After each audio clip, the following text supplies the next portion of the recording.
Today I'm making split pea soup in the Instant Pot. It's one of our favorite things. We have organic split peas that are green, organic split peas that are yellow, some dried celery, dried onions, parsley, some pepper. I'm going to use a box of broth that is 32 ounces. That's vegetable broth.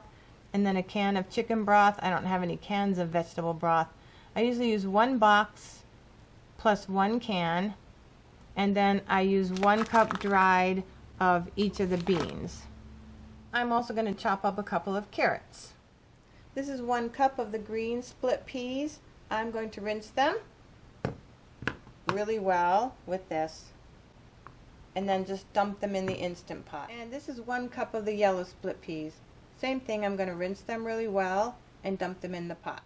This is how they look in there. When I'm dumping them in the pot, I go through them really carefully for debris. And I found a stone once, and I'm glad I didn't cook the stone because someone might have choked on the stone or broke a tooth. But you do have to be careful when you're using any dried beans. When you rinse them, check them over really good. This is how I treat my carrots, get them ready for the soup. It's my Ninja Master Prep Pro, the 16-ounce bowl as it happens, and it makes everything about cooking and food preparation easier and more fun. Here it goes. Plug your ears.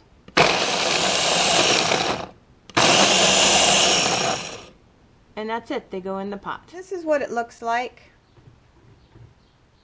Hold on. The sun's shining on it. It's a little hard to see. Everything is stirred together. I just throw in things. I threw in dried onions, dried celery, some parsley, some pepper, and I added 1 more can of broth to make sure that after the beans soak up all the broth, there will actually be broth left. Now I'm going to turn it on for 30 minutes. Always make sure that the sealy thing is sealed. And then I press soup. It goes for 30 minutes automatically. I'll just leave it alone. See you when it's done. Okay, so the Instant Pot has heated up, cooked the soup for 30 minutes, and now it's at 11 minutes of warming.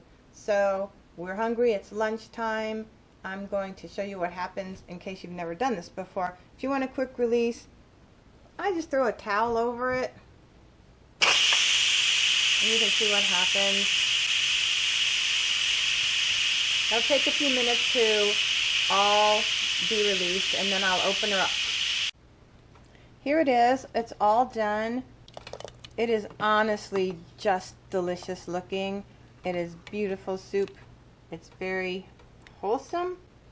It's very nutritious. And you can add a lot of stuff to it. I think the steam is getting on my lens. There. You can add a lot of stuff to it that I didn't add. You can add meat to it. We just don't eat a lot of meat here. You can add garlic, whatever you want.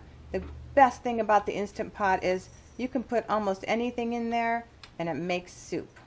Hope you enjoy this. One more thing. This is the leftovers. It's a big bowl of leftovers. I'll put this in the fridge, and tomorrow it will be kind of congealed, like sort of solid, like Jello, only thicker. So just so you know, if it comes out a little soupy when you're done, it won't be that way for leftovers. And then you can add broth or water to it a little bit if you need to, heating it up. But it's delicious no matter what.